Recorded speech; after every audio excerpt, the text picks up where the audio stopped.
आज मुख्यमंत्री महोदय, मी तसंच देवेंद्र फडणवीस साहेब, दिलीप वळसे पाटील, राधाकृष्ण विखे पाटील असे आम्ही सगळेजण रात्री आम्हाला वेळ दिलेली होती, परंतु आत्ताच त्यांचा निरोप आला की आज काही महत्वाची कामं त्यांना निघाली. त्याच्यामुळे आजचा जो आमचा दिल्लीचा दौरा होता तो आम्हाला सोमवारी ते वेळ देतात. ते म्हणले सोमवारी किंवा मंगळवारी मी वेळ देतो, मला शनिवार रविवार जरा दुसरी महत्वाची कामं निघालेली आहेत.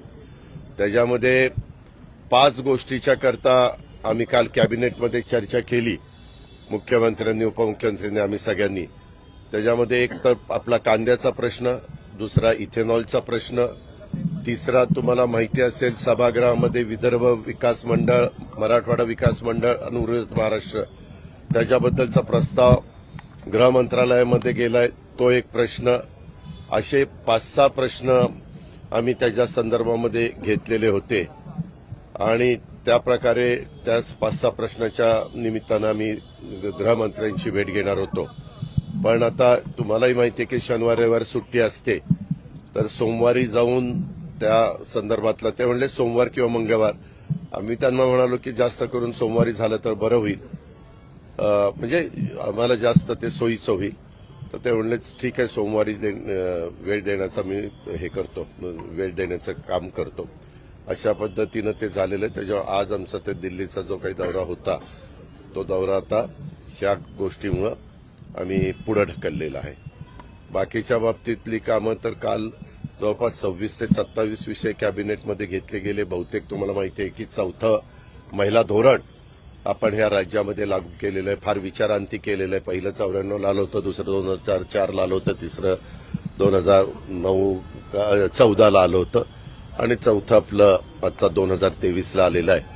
त्याच्याबद्दल त्या खात्याच्या मंत्री आदिती तटकरे सभागृहाला पण अवगत करतील. पण त्याच्यात खूप चांगल्या गोष्टी राज्य सरकारने घेण्याचा निर्णय घेतलेला आहे आणि इतर पण अनेक महत्वाचे विषय हे कॅबिनेटच्या निमित्तानं त्याला मान्यता देण्यात आलेली आहे.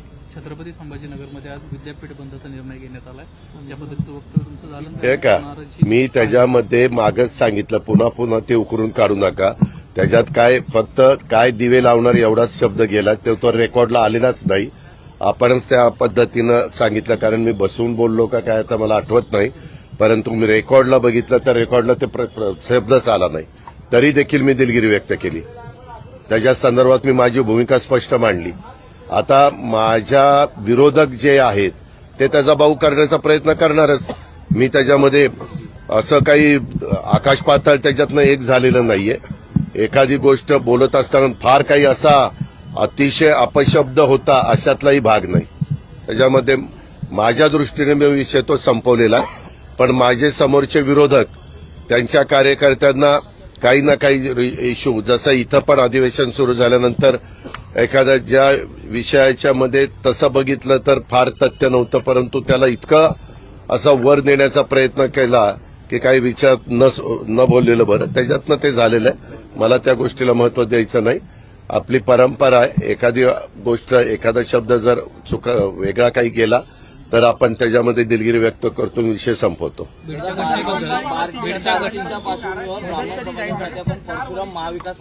काल तशा प्रकारे मुख्यमंत्र्यांनी 4-5 बैठका ज्या महत्वाच्या घेतल्या, एक धनगर समाजाच्या संदर्भामध्ये झाली, आपण म्हणताय त्या एक घटकाच्या करता झाली, दुधाच्या संदर्भामध्ये, अशा अनेक प्रकारच्या मीटिंग मुख्यमंत्री महोदयांनी घेतलेल्या होत्या आणि त्याच्यामध्ये बहुतेक निर्णय त्यांनी सकारात्मक घेऊन चीफ सेक्रेटरीला सूचना दिलेल्या आहेत.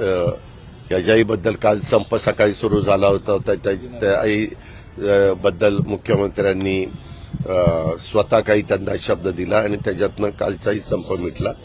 ह्या गोष्टी चालत असतात आणि कुणाचंही सरकार असलं तरी ते सकारात्मक मार्ग काढायचा प्रयत्न करत असतात.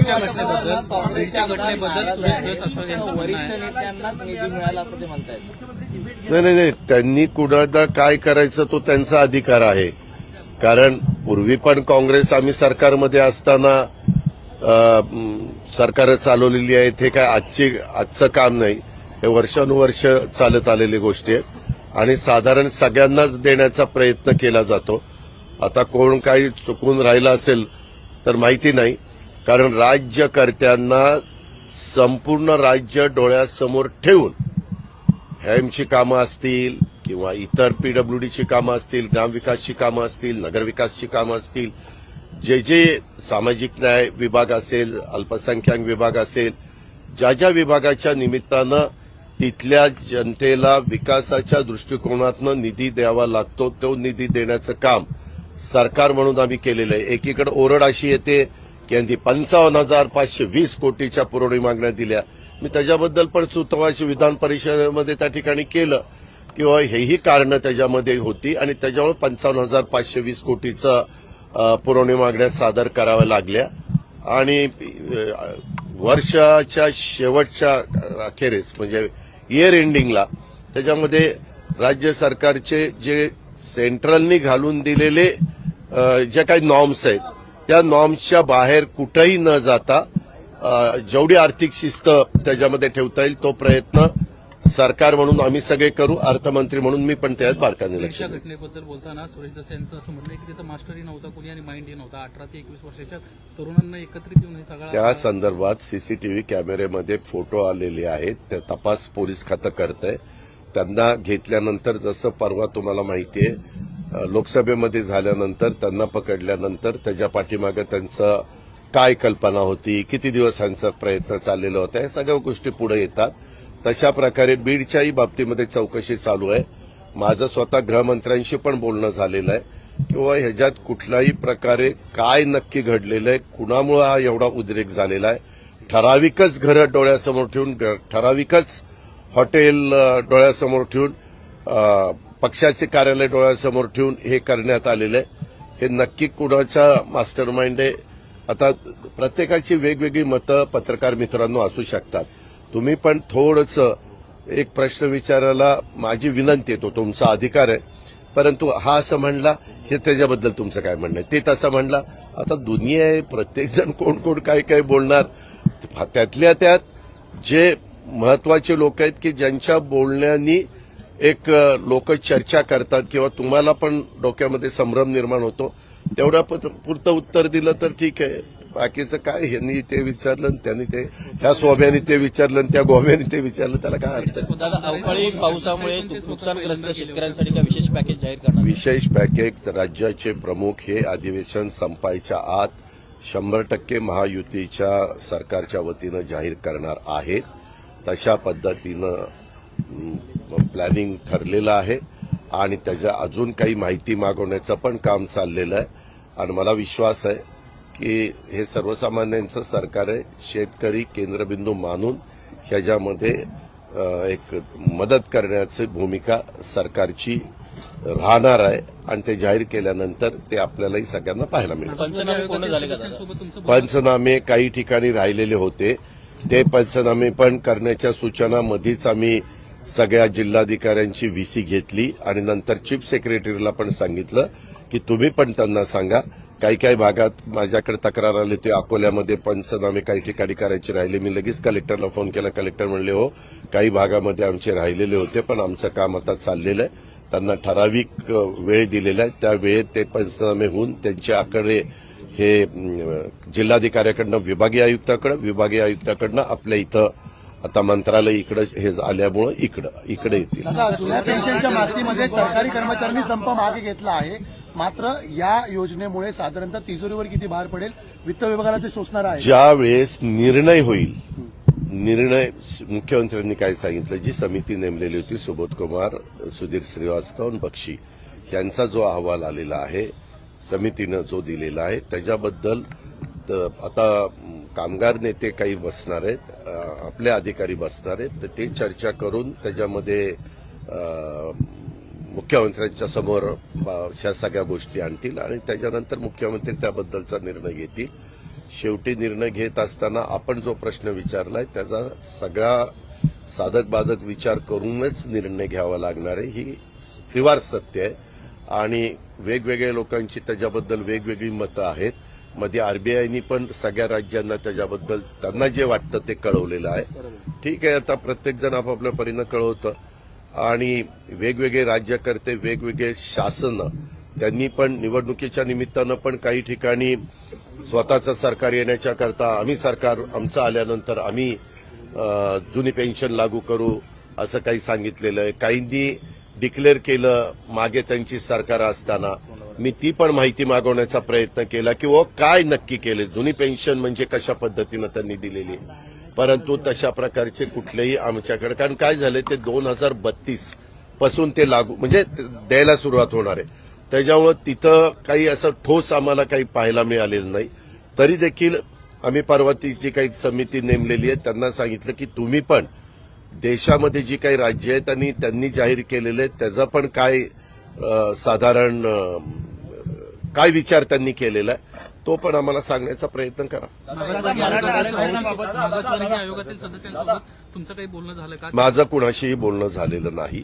मी प्रयत्न करतोय, परंतु मला इथंच सभागृहामध्ये सकाळी इतके व्हिजिटर्स असतात आणि नंतर सभागृहाचं कामकाज सुरू झाल्यानंतर, आता काल पण आमची कॅबिनेट होती, रात्री उशिरापर्यंत कॅबिनेट चालली. पण मी माझ्या आता आज अधिवेशन संपेल, आज आम्ही संध्याकाळी दिल्लीला जाणार होतो, त्याच्यामुळे मी आज किंवा उद्या त्यांच्याशी बोलण्याचा प्रयत्न करीन. आता नाही, काल हे जे काही आमचे महायुतीतले 3 घटक प्रमुख आहेत त्यांचे 4 लोक आपण महामंडळाचं वाटप कसं असावं आणि उद्याच्या लोकसभेच्या निवडणुकीच्या निमित्तानं साधारण महायुतीचे मेळावे किंवा महायुतीच्या सभा ह्या अधिवेशन संपल्यानंतर कशा पद्धतीनं ऑर्गनाईज करायच्या याच्याबद्दल त्यांची चर्चा झाली. आणि त्याच्यामध्ये मला सुनील तटकरे साहेब आमचे म्हणजे 3-4 प्रतिनिधी आहेत, त्याच्यापैकी सुनील तटकरेंनी मला ब्रीफिंग केलं. तर ते म्हणाले की आता तुमच्या समोर ही चर्चा होईल, मी, देवेंद्रजी आणि एकनाथराव शिंदे साहेब, आणि त्याच्यातनं पुढच्या गोष्टी आम्ही त्या ठिकाणी ठरवू. जागांच्या संदर्भामध्ये कुठल्याही प्रकारची चर्चा झालेली नाही. वेगवेगळ्या बातम्या, वेगवेगळे मतप्रवाह प्रत्येकाचे असू शकतात. तिथले जिल्हा अध्यक्ष ह्या तिन्ही पक्षाचे किंवा अजून कोणी प्रमुख पदाधिकारी जरी बोललं तर मी आपल्याला स्पष्टपणे सांगतो, आता मिठाचा खडा टाकला, आता काहीतरी वेगळं घडणार, आता जागा वाटपात वाद होणार. काही तुम्ही तसलं डोक्यात आणू नका, काही वाद होणार नाही. आम्ही फार समंजस भूमिका घेऊन तिसऱ्यांदा ह्या देशाचे लोकप्रिय नेते, जगामध्ये देशाचं नाव ज्यांनी मोठ्या प्रमाणावर पुढे नेण्याचं काम केलेलं आहे त्या नरेंद्र मोदी साहेबांना आम्ही पंतप्रधान करण्याच्या करता 48 पैकी जास्तीत जास्त 45 तरी जागा कशा निवडून येतील अशा प्रकारचं नियोजन आमच्या तिन्ही पक्षाचं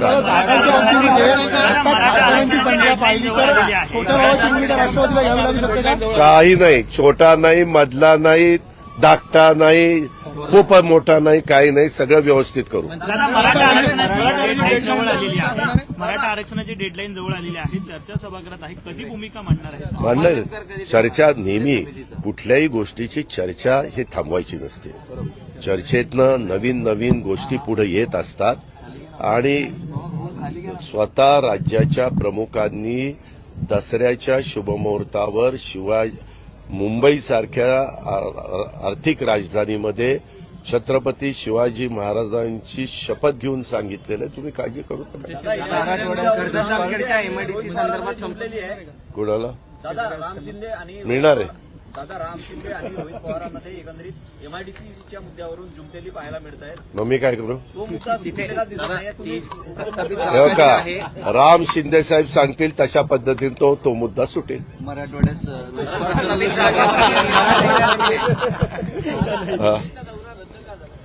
दिल्लीचा दौरा अमित शहा साहेबांना अतिशय ते देशाचं महत्वाची भूमिका त्यांना सगळी बजावावी लागती. त्याच्याकरता आज म्हणजे आम्ही गेल्यानंतर सुट्टी, शनिवार रविवार सुट्टी आहे. आम्ही गेल्यावर समजा काम ज्यांच्याकडे असतं ते अधिकारी सुट्टीच्या निमित्तानं कुठं बाहेर गेले असतील फिरायला, जसं आपण पेज प्रकल्प, ताडोबा वगैरे कुठं जाता. ऐक रे बाबा, तशा पद्धतीनं अधिकारी नाही सापडले तर अडचण येते. त्याच्यामुळं सोमवारी बोलवलंय का तर सोमवारी 100% अधिकारी सापडतील आणि कामाचा निपटारा होईल.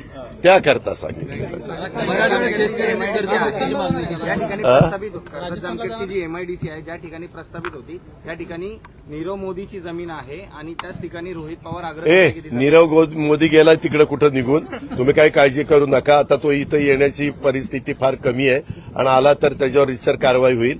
त्याच्यावर कुणाची काय जमीन असे ना, आपण ते सगळं नियमाच्या चौकटीमध्ये बसून एमआयडीसी करून तिथं तरुणांना तरुणींना रोजगार कसा मिळेल आणि गुंतवणूक कशी होईल याबद्दलचा प्रयत्न महायुतीचा चाललेला आहे आणि त्याच्यात आमचे तिथले सहकारी महायुतीचे आमदार राम शिंदे अतिशय बारकाईनं प्रयत्नशील आहेत.